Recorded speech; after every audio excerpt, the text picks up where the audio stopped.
Biden is weak. Ha ha ha ha ha. He will withdraw from Afghanistan overnight. Ha ha ha ha ha. Taliban will take over Afghanistan.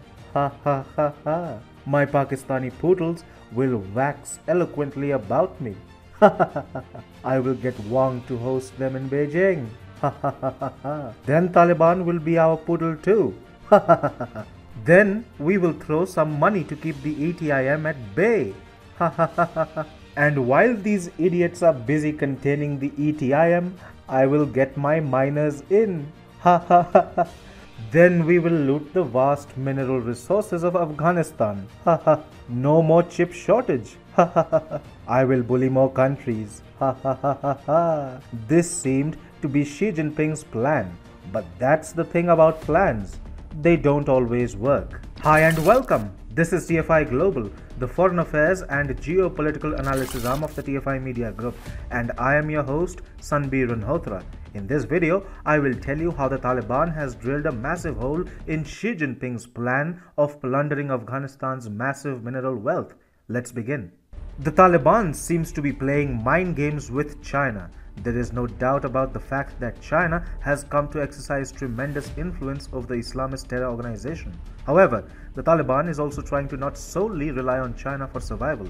So, the organization seems to be going on an overdrive to woo a variety of nations. The card which the Taliban is flashing, of course, is the $3 trillion worth of mineral and natural reserves that remain unexploited in Afghanistan. The Taliban has turned to South Korea with the hope that it will make use of Afghanistan's lithium reserves for its booming electronics industry. According to a report by the Epoch Times, Afghanistan's newly ensconced Taliban regime has been looking to China for major economic support. But the Taliban's lithium mining invitation to South Korea has displeased the Chinese Communist Party. To keep Beijing happy, the Taliban offered it copper mining rights. In an interview with Yonhap news agency on August 23rd, the Taliban suggested that its newly established government seeks to develop strong ties with South Korea and enable economic exchanges. The Taliban asserted that Afghanistan has vast mineral resources such as lithium, and South Korea, being a leader in the electronics manufacturing industry, can lead to both the countries mutually benefiting. The Chinese Communist Party, however, like an embittered lover, has not liked the Taliban's offer to Seoul a tad bit. The CCP, which has found a trusted and like-minded partner in the Taliban, felt betrayed by the organization's offer to South Korea. The last thing which China would want is for South Korea's electronics manufacturing industry to be strengthened, much less with the help of lithium procured from Afghanistan. However, the Taliban did not care about China's feelings and went ahead with its offer to South Korea. NetEase News called the Taliban statement an act of bad faith, suggesting that it showed goodwill to China on the surface but is secretly handing its mineral deposits over to South Korea. NetEase Inc. is a Chinese internet technology company providing online services centered on content, community, communications, and commerce. An internal Pentagon memo has stated that Afghanistan could become the Saudi Arabia of lithium.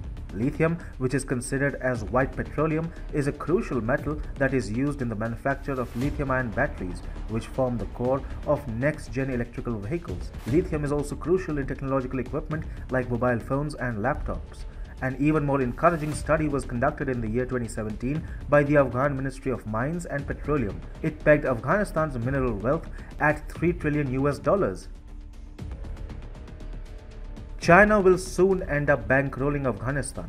However, in exchange, Beijing has some long-term plans. China is eyeing Afghanistan's vast mineral reserves for itself. The massive Afghan mineral wealth has always been at the top of the Chinese agenda. Dominating Afghanistan via the Taliban and exploiting the war-torn country's immense mineral wealth will serve as a shot in the arm of China. It appears that the Taliban has seen through China's game plan and is not particularly inclined to let Beijing effectuate its nefarious designs in Afghanistan. Therefore, by offering its lithium reserves to South Korea, the Taliban is trying to convey to the CCP that Afghanistan's unexplored wealth is not the property of China alone, even if Beijing exercises tremendous influence over the extremist organization. The Taliban seems particularly inclined to establish ties with South Korea.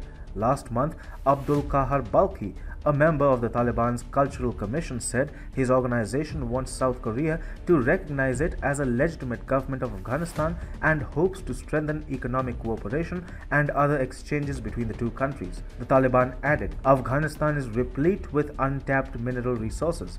Korea, as a leading world manufacturer of electronics, can work with our country based on mutual interests, where we can also serve as an economic corridor between South and Central Asian countries. Therefore, the Taliban has been tilting towards South Korea for quite some time now, much to the dismay of China. Even an organization like the Taliban is skeptical of ties with China. It seems the Taliban does not want to become a Chinese client regime in Afghanistan. This is quite a feather in the cap of China. Even violent organizations are wary of Beijing's dirty designs.